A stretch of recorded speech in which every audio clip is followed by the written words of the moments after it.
आपके अपने चैनल से जुड़ने के लिए धन्यवाद। चैनल से जुड़े सभी सदस्य आपके अपनी सभी वीडियो को शेयर कर लाइक करें, सब्सक्राइब करना ना भूलें। राजस्थान के बाबा जी श्री खाटू श्याम जी पौराणिक कथा। महाभारत काल में लगभग 5,500 वर्ष पहले एक महान आत्मा का अवतरण हुआ जिसे हम भीम पौत्र बर्बरीक के नाम से जानते हैं। महिसागर संगम स्थित गुप्त क्षेत्र में नवदुर्गाओं की सात्विक और निष्काम तपस्या कर बर्बरीक ने दिव्य बल और 3 तीर व धनुष प्राप्त किए। कुछ वर्ष उपरांत कुरुक्षेत्र में उपलब्ध नामक स्थान पर युद्ध के लिए कौरव और पांडवों की सेनाएं एकत्रित हुई। युद्ध का शंखनाद होने ही वाला था कि यह वृतांत बर्बरीक को ज्ञात हुआ और उन्होंने माता का आशीर्वाद ले युद्धभूमि की तरफ प्रस्थान किया।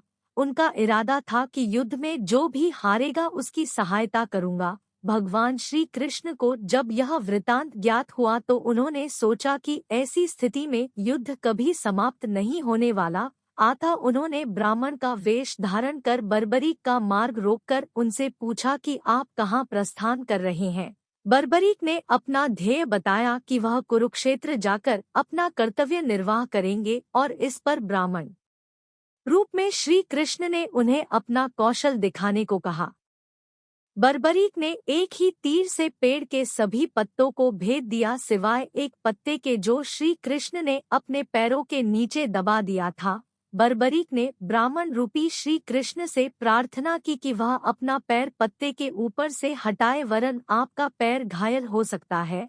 श्री कृष्ण ने अपना पैर हटा लिया व बर्बरीक से एक वरदान मांगा। बर्बरीक ने कहा, है यजमान, आप जो चाहे मांग सकते हैं, मैं वचन का पूर्ण पालन करूंगा। ब्राह्मण रूपी श्री कृष्ण ने शीश दान मांगा। यह सुनकर बर्बरीक तनिक भी विचलित नहीं हुए परंतु उन्होंने श्री कृष्ण को अपने वास्तविक रूप में दर्शन देने की बात की क्योंकि कोई भी साधारण व्यक्ति यह दान नहीं मांग सकता।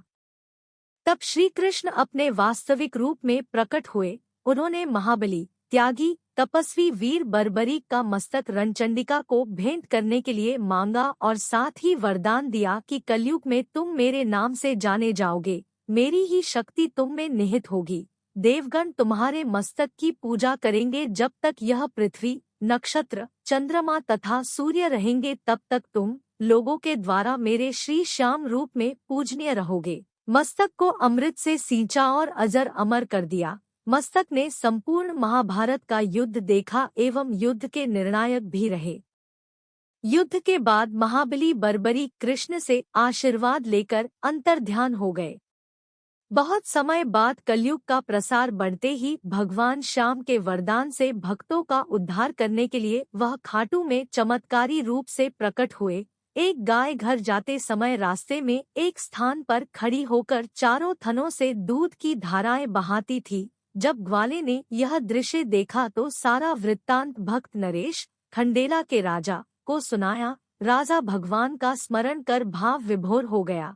स्वप्न में भगवान श्री श्यामदेव ने प्रकट होकर कहा, मैं श्यामदेव हूँ। जिस स्थान पर गाय के थन से दूध निकलता है वहाँ मेरा शालिग्राम शिलारूप विग्रह है।